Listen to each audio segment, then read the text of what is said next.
நண்பர்களே வணக்கம். இன்றைய தினம் உலக அளவில் குழந்தை தொழிலாளர் எதிர்ப்பு நாள். ஜூன் 12.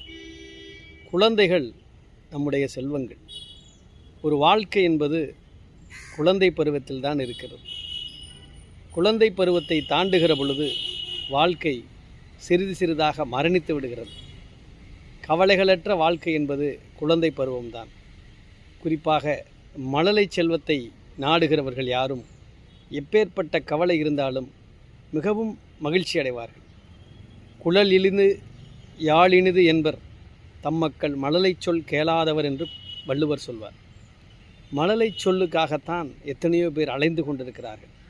அந்த மழலை செல்வங்கள் மகிழ்ச்சியோடு வாழ்கின்றனவா என்று இன்றைக்கு பார்க்கிற பொழுது, குழந்தை தொழிலாளர் எதிர்ப்பு நாள் என்று நாம் கொண்டாடினாலும் கூட குழந்தைகள் வீடுகளிலும் இன்றைக்கு தொழிலாளர்களாகத்தான் இருக்கிறார்கள். பள்ளிகளிலும் தொழிலாளர்களாகவே இருக்கிறார்கள். கல்லூரிகளிலும் தொழிலாளர்களாகவே இருக்கிறார்கள். ஏதோ ஒன்றை பிடிப்பதற்காக, ஏதோ ஒரு குறிப்பிட்ட சதவிகிதம் பேர் பிடிப்பதற்காக நம்முடைய குழந்தைகளை சுதந்திரமற்ற வாழ்க்கைக்கு இன்றைக்கு கொண்டு வந்திருக்கிறோம். குறிப்பாக 2010க்கு பிறகுதான் இந்த ஒரு சுதந்திரமற்ற சூழல் குழந்தைகளுக்கு கிட்டியிருக்கிறது.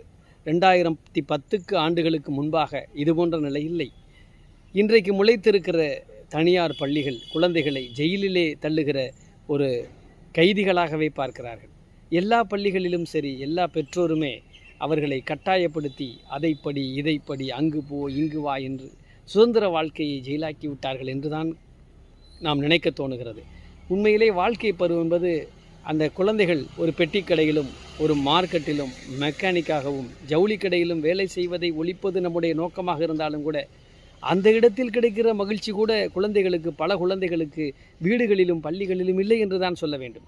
5:30 மணிக்கு குழந்தைகள் அழகாக நெளித்து சுலுக்கி சுதந்திரமாக எழுந்து காலையிலே பல் துலக்கி காப்பி அறிந்துவிட்டு பெற்றோரோடு அளவலாவி சிறிது நேரம் படித்துவிட்டு அழகாக 8:45 மணி போல பள்ளிக்கு செல்ல வேண்டிய குழந்தைகளை 5:30 மணிக்கு உசுப்பி பள்ளிக்கு அனுப்பி வைக்க வேண்டிய ஒரு மோசமான நிலைமை. திரும்ப 7:30 மணிக்கு வந்த பிறகும் தனிப்பாடங்கள் ஒவ்வொன்றுக்கும், வார விடுமுறை நாள்களிலே ஒவ்வொரு கலைகளுக்கான படிப்பு, அதேபோல் ஒவ்வொரு மாத விடுமுறைகளிலும் அதற்கான படிப்பு என்று அவர்கள் வீடுகளிலும் பள்ளிகளிலும் தான் உண்மையிலே தொழிலாளர்களாக இருக்கிறார்கள்.